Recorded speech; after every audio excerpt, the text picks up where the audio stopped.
Gracias, Flor, por la invitación. Hola, Edwin. Hola a todos los que están en cabina. Panamá sin avances en transparencia y lucha contra la corrupción. ¿No han hecho nada? Bueno, el índice de transparencia, el índice que publica Transparencia Internacional, que es un índice global, se califica a 108 países bajo los mismos parámetros, pone a Panamá nuevamente en la calificación de 36 sobre 100, 0 siendo lo más opaco, o lo más corrupto, por decirlo así, y 0 siendo lo más opaco y 100 siendo lo más transparente o lo más limpio. Panamá vuelve a quedar en 36, es una dinámica que hemos llevado desde el 2012, cuando Panamá entró en la medición, en 12 años de índices en el cual se incluía Panamá.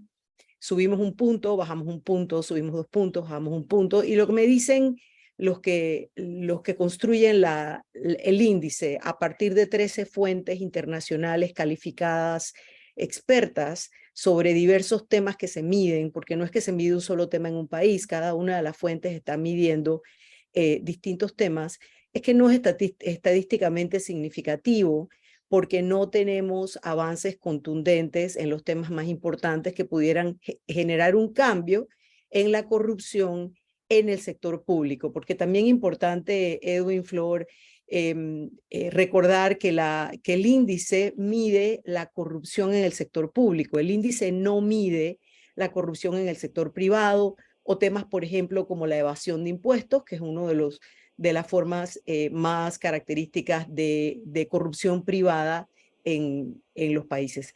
Panamá queda en 36 sobre 100 y yo difiero un poco de la opinión que esto significa que estamos igual, que no empeoramos, porque lo que sucede con estos índices es un poco como si estuvieras en una escalera eléctrica. En una escalera eléctrica que estás tratando de caminar al revés la escalera, si te paras, la escalera te lleva para abajo. Y en el caso de Panamá hemos tenido pequeños avances en unos temas y luego retrocesos en otros, y quedamos siempre en la misma puntuación. Sí, pero por eso no avanzamos, pero tampoco retrocedemos más. Bueno, hemos tenido algunos retrocesos importantes, Edwin, en materia de separación de poderes y del ejercicio que deben estar haciendo las instituciones de control que no hacen. Hemos tenido algunos avances en el tema de la esperanza que está comenzando a generar los cambios en el órgano judicial. Ay, Olga, por amor a Dios. La misma corte que votó unánimemente que Pancho Alemán no puede ser investigado. Eso no tiene ningún avance. Bueno, ahí estoy de acuerdo contigo. Ahí ese y otros casos de la Corte que han generado, unánime, no hubo salvamento de votos. De acuerdo contigo. Y hay otros casos también donde generan esta decepción generalizada. La esperanza venía por vía de la aplicación de la carrera judicial y la creación de la posible creación y ya consolidación dentro de la carrera judicial del Tribunal de Transparencia y Ética dentro de la Corte Suprema. Yo dije esperanza, no dije cambio, dije esperanza. Es lo último que se pierde. Esa fue la palabra que dije. Y Oiga, también, por ejemplo, para no decir todo lo negativo. A ver, detengámonos ahí un segundo, porque creo que has puesto sobre la mesa puntos que claro que son dignos de ponderar, de la puesta en vigencia y en práctica, más que en vigencia, de la carrera judicial, los concursos a los cargos, pero seamos realistas porque estamos en Panamá y sabemos y entendemos cómo funciona nuestro país. Si los magistrados de los tribunales superiores y los jueces de las instancias menores ven que los magistrados tienen el arrojo, tienen el valor, el talento de aplicarle la ley con toda la fuerza a quienes hay que aplicársela, los de abajo van a hacer lo mismo. Pero si los de abajo ven que los magistrados son unos cobardes que no se atreven y con el argumento baladí de la prueba idónea. La prueba idónea. ¿Quién puede presentar más prueba idónea que la Contraloría? Sí, aquí, bueno, pero ahí estamos. El gran retroceso que ha tenido el país ha sido la ley dentro de los grandes retrocesos formales, porque también está lo que pasa en el país a pesar de los marcos legales que puedan existir, que sabemos, como sabemos, es la voluntad de hacer cumplir la ley por un lado y la voluntad política de que las instituciones sean utilizadas como deben ser en toda su independencia y no se conviertan en cómplices del Poder Ejecutivo. La realidad, Edwin, es que en el diseño constitucional de la República, por así decirlo, nosotros tenemos pesos y contrapesos, balances y controles que ahora mismo no están siendo ejecutados. Esa ley que pasó en diciembre, que le otorga a la Contraloría una especie de carta blanca para decidir qué investiga y qué no investiga, es un retroceso formal en la capacidad del país de tener instituciones de control que verdaderamente fiscalicen. Entonces, hemos tenido ahí un retroceso indudable. Uno de los temas importantes, esa gráfica no, Flor, ponte la gráfica anterior que tiene la presentación donde estabas. Vas a ver, ahí por ejemplo estamos viendo quiénes ocupan los primeros puestos y los últimos puestos de la región latinoamericana en el índice. Ahí vemos que mejor salen calificados Canadá, Uruguay, Estados Unidos, Chile. ¿Quiénes salen peor calificados? Nicaragua, Haití, Venezuela con 14, 19, 17 sobre 100. Y tomando en cuenta que ni siquiera los países que están en la parte más alta de la calificación en el mapa de calor, como por ejemplo Dinamarca, llegan a 100. Pero la realidad es que nosotros estamos en un peligroso vecindario con 36, donde estamos calificados como Perú, Ecuador. Realmente nos toca mirar que lo que nos indica el índice de corrupción es una advertencia cuando comparamos qué pasa en los países como los nuestros frente a dos situaciones importantes que son las que este año el índice ha correlacionado. Una es la capacidad de generar o contener episodios de violencia dentro de los propios países, es decir, poder mantener la paz social y por otro lado poder resistir la penetración del crimen organizado. En ambas correlaciones hay un mapa que está disponible en nuestro sitio web donde se puede ver cómo sale Panamá en esa correlación y en ambas estamos ubicados en una posición por debajo de la media, alrededor de 4 sobre 10, 0 siendo, por ejemplo, en la resistencia al crimen organizado, 0 siendo la menor resistencia, 10 la mayor resistencia, estamos ubicados en 4. Eso es una muy mala noticia. Y al mismo tiempo abre la oportunidad de que la ciudadanía entienda que la corrupción la afecta hasta en la capacidad de poder salir a caminar en su barrio sin el peligro de ser atacado. Pero doctora Valdía, ahí hay algo que me genera, tengo una confusión y no sé si es en la metodología que utilizó Transparencia Internacional, por un lado, o si es que al latinoamericano le importa 5 la corrupción mientras le solventen sus problemas. ¿Y por qué se lo pregunto? No puedo entender cómo El Salvador, cuyo presidente tiene una valoración del 90%, aparece en este índice de corrupción entre los últimos puestos de América Latina. Entonces, o es un problema de metodología, o es que al latinoamericano no le importa la corrupción siempre y cuando le resuelvan sus problemas. Creo que yo voy a ser la que va a tener que compartir pantalla. Déjame ver si encuentro. Aquí está. Voy a compartir pantalla para que lo puedan ver y también entender qué mide el índice. Creo que esto es importantísimo. El índice no se construye, Gonzalo, a partir de las percepciones de la ciudadanía. Creo que lo mencionó, si no lo mencioné claramente, me disculpas, voy a ser más clara ahora. Como ves en la gráfica que tengo puesta ahora mismo en pantalla, e invito a los oyentes, quienes tengan capacidad ahora mismo de entrar a sitio web, que es libertadciudadana.org, y puedan entrar a ver los resultados. El índice se construye a partir de 13 fuentes expertas externas que aplican los mismos parámetros a todos los países. Esas 13 fuentes miden cosas como, por ejemplo, la variedad de democracia, es decir, el estado de la democracia, separación de poderes, miden el tema del Estado de Derecho, es decir, la aplicación de la ley y la justicia dentro de los países, también son medidos por fuentes que califican, por ejemplo, la capacidad en el país de hacer negocios, como la unidad de inteligencia de The Economist, el Foro Económico Mundial, la calificación de riesgo por país de Global Insights, es decir, son mediciones externas. El caso de El Salvador es un muy buen ejemplo y agradezco que lo traigan. ¿Qué está pasando en El Salvador? En El Salvador está pasando una grave represión a la libertad de expresión y al periodismo independiente. Creo que eso no es secreto para nadie, número uno. Número dos, está pasando un problema grave de separación de poderes, del Ejecutivo efectivamente capturando no solamente la voluntad del Legislativo, sino también de las instituciones de control.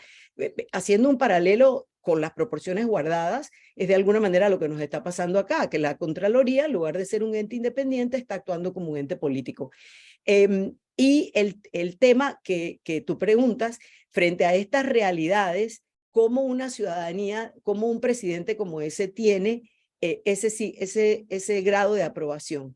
Estamos efectivamente, creo que es como un termómetro de lo que está pasando a nivel global y regional, sin que eso excuse, especialmente para la gente como nosotros, que no tenemos, o sea, transparencia, no tenemos un interés de hacer cambios en las políticas públicas desde el poder político, porque no lo estamos buscando, y ustedes en los medios somos quizás el control social, por así decirlo.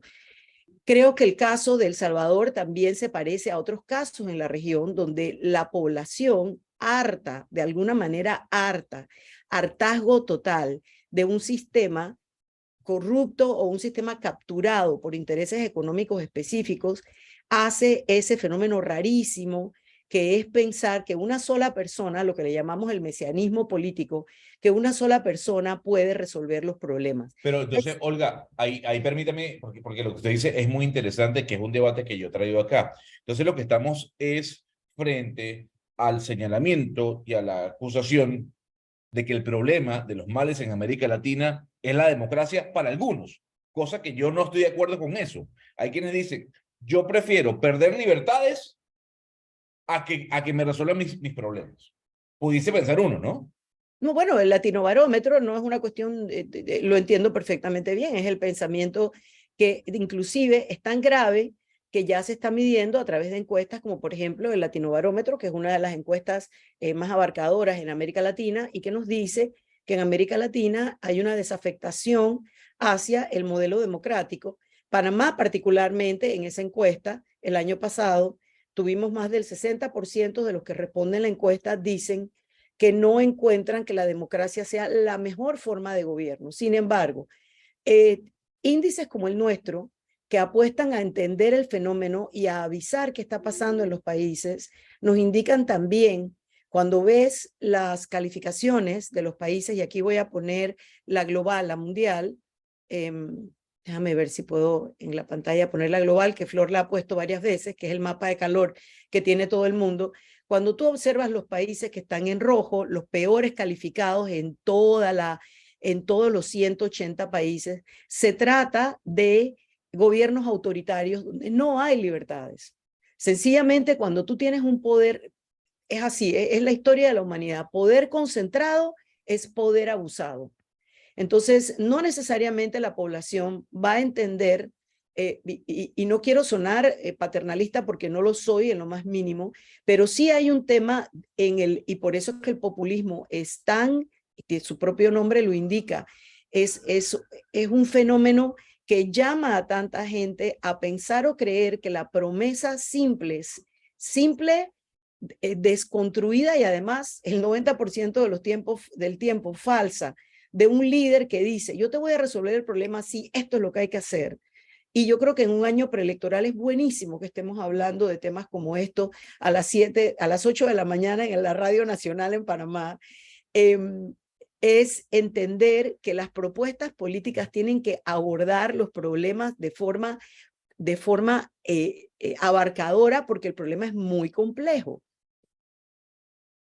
Olga, escuchando los planteamientos que te ha traído Gonzalo para tu reacción y escuchando tu reacción, en ambos casos yo reitero mi preocupación, porque esto lo hemos discutido Gonzalo y yo con los oyentes varias veces. A mí me preocupa que mucha gente, sobre todo en Latinoamérica, no me atrevo a hablar de otras partes del mundo, pero la forma en que yo veo que se ha movido el péndulo electoral, político e ideológico en Latinoamérica, haga que una cantidad de políticos desde el centro hacia la derecha hagan del tema de la seguridad pública y de la mano fuerte y de la mano dura un tema de campaña y que eso le produzca resultados electorales. Pero cuando tú tienes a un Bukele con 90%, dice Gonzalo, de aceptación, es evidente que a los salvadoreños no les interesa que le hablen de libertad de expresión ni de nada. A los salvadoreños les interesa que ahora pueden salir de sus casas, que antes no lo podían hacer. No sé si me captas. O sea, el hecho de que, vamos a ver, vamos a un problema como el de Brasil, pues un megapaís. Yo siempre he dicho que para mi gusto Brasil es un subcontinente. Los problemas de seguridad pública en Brasil son terribles. Ni hablemos del vecino Colombia. Los índices de inseguridad en Chile, cómo ha aumentado desde el gobierno de Piñera y en el actual de Boris. Y así sucesivamente, los de Venezuela antes y después de Chávez. O sea, es un problema real. ¿Y qué pasa? Que ese individuo, ese hombre, esa mujer, quieren que le resuelva ese problema de inmediato. Y no quiere detenerse a hablar, oye, pero mira que tus libertades cómo están. Tú no tienes medio de comunicación independiente. Y no me importa, lo que quiero es que no me maten. Entonces, eso es un juego peligroso, porque allí quien en verdad está en peligro, como tú lo acabas de decir, es el sistema democrático. Efectivamente, y creo que es un problema que no es Panamá, nada más es a nivel global. Y sin embargo, el problema genera algunas oportunidades. Yo quisiera hacer un paso atrás en El Salvador. En El Salvador, las situaciones complejas que llevan a ese punto donde efectivamente, acuérdate la campaña sobre la cual corrió Bukele. ¿Y dónde está ahora mismo y qué fue lo que vino, lo que en teoría iba a hacer en su gobierno? ¿Qué pasó antes? ¿Qué pasó las décadas antes de esto? Una penetración del crimen organizado en todas las fuerzas del país, tanto en las fuerzas de seguridad como en las fiscalías, como en el sistema judicial, y llegó el momento que era como si ellos manejaran el país. Entonces, como Panamá no estamos ahí, pero tenemos una gran vulnerabilidad a que la penetración del crimen organizado en Panamá aumente, y no solamente a nivel comunitario, sino también a nivel de los tomadores de decisiones. Y lo que este IPC nos está mostrando para Panamá es que estamos en un momento de vulnerabilidad, un momento pivotal en el cual podemos reforzar el sistema de manera que realmente le sirva a la ciudadanía, o podemos ver pasar fenómenos parecidos como el que traen. Hay una serie de publicaciones en los últimos años que hablan directamente al tema de cómo las democracias están muriendo a partir de los propios sistemas democráticos.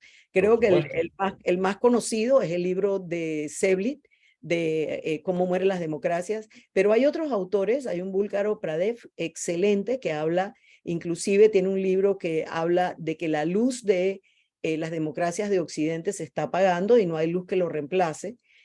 Yo no tengo esa visión absolutamente negativa, probablemente por varias razones. Primero, porque soy panameña, y los panameños tenemos una suerte de optimismo integrado en el chip. Segundo, porque yo soy suficientemente vieja para haber vivido bajo la dictadura. Yo crecí, toda mi universidad la viví bajo la terrible presión de vivir en un país sin libertad de expresión y prensa, con grandes peligros que se vivieron en el país, a pesar de que ahora se romantiza un poco qué fue lo que pasó antes de la invasión. Yo no lo romantizo, yo lo viví. Así que para mí Pero queda Olga, claro pero hay, que no hay... Perdón, Gonzalo, termino la idea porque, discúlpame. Así que a mí me queda claro que dentro del abanico de opciones, la opción democrática, optar por tratar de fortalecer el sistema democrático, por defender las libertades fundamentales, comenzando por la libertad de expresión y prensa, porque es la libertad que ayuda a sostener las otras. Por eso tiene un grado, una condición especial.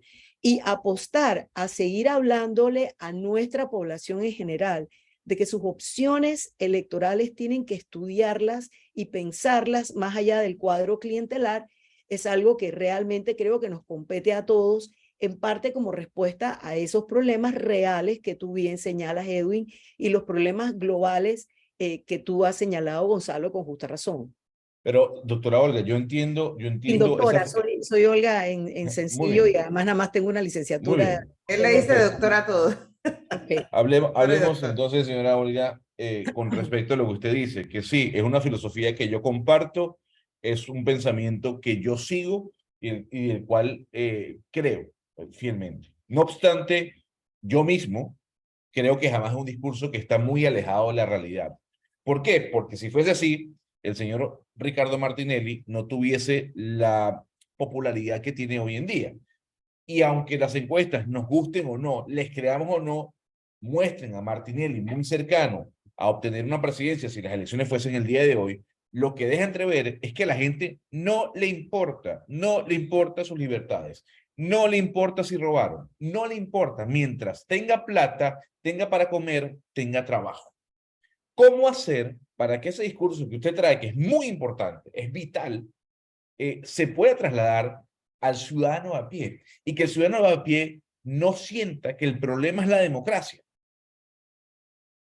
Es la pregunta. Si yo tuviera la respuesta, probablemente no estaría aquí, estaría, no sé, hablando en el podio más alto del universo, porque es la pregunta que se está haciendo la Unión Europea, es la pregunta que se está haciendo frente a las amenazas que están teniendo en la Unión Europea a las democracias, a la democracia tradicional occidental. Es la pregunta que se están haciendo en Naciones Unidas, es la pregunta que se están haciendo en el Congreso de los Estados Unidos, quienes están tratando de detener ese embate antidemocrático que hay dentro de los propios Estados Unidos. Es la gran pregunta. Yo siempre apuesto a la realidad de que a pesar del reduccionismo, de pensar, no, a la gente nada más le importa la plata en el bolsillo, que en nuestro país sí hay interés en el bienestar comunitario. Nosotros cuando tú vas a una comunidad en Panamá, tú ves que realmente hay un interés de las comunidades de que las cosas se resuelvan. Y yo creo que en nuestro caso, nuestra pequeña esquina desde la cual, porque creo que cada uno tiene que hacer esa lucha desde el espacio que tiene, en los alcances que tiene. Ustedes lo hacen desde los medios con un gran alcance. Nosotros lo hacemos a través de poder poner a un lado un poco el discurso de esto es un ataque político, a esto es una medición real. Aquí está en blanco y negro con números dónde estamos, y entender que lo que mide la encuesta en realidad sí le importa a todos. Aunque digamos, ok, ahí está la popularidad en las encuestas, como tú dices, le creas o no le creas, si la encuesta está contextualizada o no, si es el momento o no. Cuando vemos lo que mide el índice de percepciones de la corrupción, que te digo rapidito cuáles son algunos de esos elementos que mide, como por ejemplo el soborno en todas sus formas, la desviación de los fondos públicos para ganancia personal, el enriquecimiento ilícito, el nepotismo, el amiguismo, la captura del Estado por intereses o grupos económicos, la habilidad del gobierno para hacer cumplir los mecanismos de integridad cuando existen, la efectiva investigación y castigo de la corrupción en los funcionarios y en las personas privadas cuando son parte de la corrupción, la existencia de un marco jurídico correcto, la protección legal para denunciantes, periodistas, investigadores. Cuando tú le preguntas a la gente en forma individual, a todos les importa. Yo creo que efectivamente nos toca seguir martillando desde los espacios que tenemos para abrir esa conciencia y también exigirle más a nuestros políticos. O sea, tenemos que exigirle a nuestros políticos, a los que vienen con las promesas de campaña, que tienen que abordar estos temas porque se nos va el país en ello. Y realmente me parece excepcional que estemos hablando de este tema. Tampoco en los medios se cubren estos temas de esta forma, ni en muchos espacios. No se discute de esta forma, no se va a las ideas. Y adicionalmente, quiero decirte que esto es más que una filosofía, no es nada más una filosofía. Así como es una realidad que haya una manifestación allá afuera de gusto o de que las encuestas favorecen al señor Martinelli, y eso es una realidad, también es una realidad que tenemos un sistema al cual tenemos que reforzar. La libertad de expresión también es una realidad, Gonzalo. El modelo democrático, tratar de reforzarlo, también es una realidad. Lo que pasa, y con esto finalizamos esta oportunidad que nos has dado, Olga, lo que pasa es que también hay que reconocerlo, hay medios de comunicación social que se van detrás de la superficialidad de buena parte de la población. Y entonces ahí no hay forma de avanzar, ¿no? Y hay medios, y esto lo digo con todo respeto y no criticando a ninguno en particular, pero hay medios que prefieren eso, la superficialidad y no hurgar, y no poner al panameño a pensar. Mire a qué nivel que Rubén Blades tiene la osadía de decir que los medios de comunicación social en Panamá contratan a periodistas que no saben escribir para darle noticias a los panameños que no saben leer. Mire esta osadía de Rubén Blades, ¿no?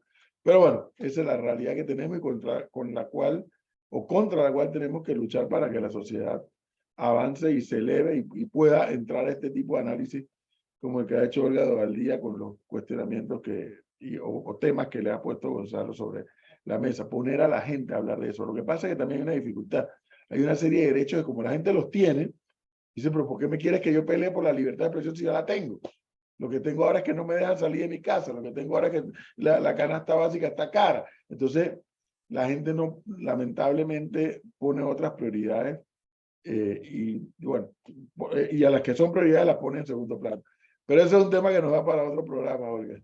Edwin, sí, nada más quisiera cerrar con eso que acabas de mencionar. Es tan real lo que estamos hablando que cuando hacemos el análisis de la explosión social que ocurrió en Panamá el año pasado, con los elementos que estaban alrededor de ella y cómo la explosión, la cerilla que se le tira al bidón de querosín, que inicia todo, canaliza esa rabia, ese hartazgo, fue precisamente la percepción de un acto de corrupción por parte o de un regodeo del uso de bienes públicos de forma dudosa por parte de la propia Asamblea. Yo creo que eso, lo que estaba alrededor de esa explosión, sigue vigente en una tenue paz social que estamos teniendo. El índice, además, al correlacionar el tema de la paz social, nos dice que nosotros estamos igual que otros países, no solo en América Latina, sino en Europa, donde estas explosiones sociales están dándose en el entorno de sentir el mal uso de los fondos públicos. Entonces, es un tema también muy importante, porque no podemos decir que Panamá es ese país ya no podemos decir que Panamá es ese país excepcional donde no pasa nada y donde la gente es indolente ante lo que está sucediendo. Creo que allí, si repetimos 1000 veces lo mismo y estamos hablando en la misma Cámara de Eco, no lo vamos a ver. Y creo que no estamos en el mismo sitio y debemos tomarlo en cuenta para la oferta electoral. Olga, muchísimas gracias por compartir tus criterios. A ustedes. Chao, Flor, Gonzalo, Edwin, que estén súper bien. Gracias. Gracias, Hasta luego, hasta luego.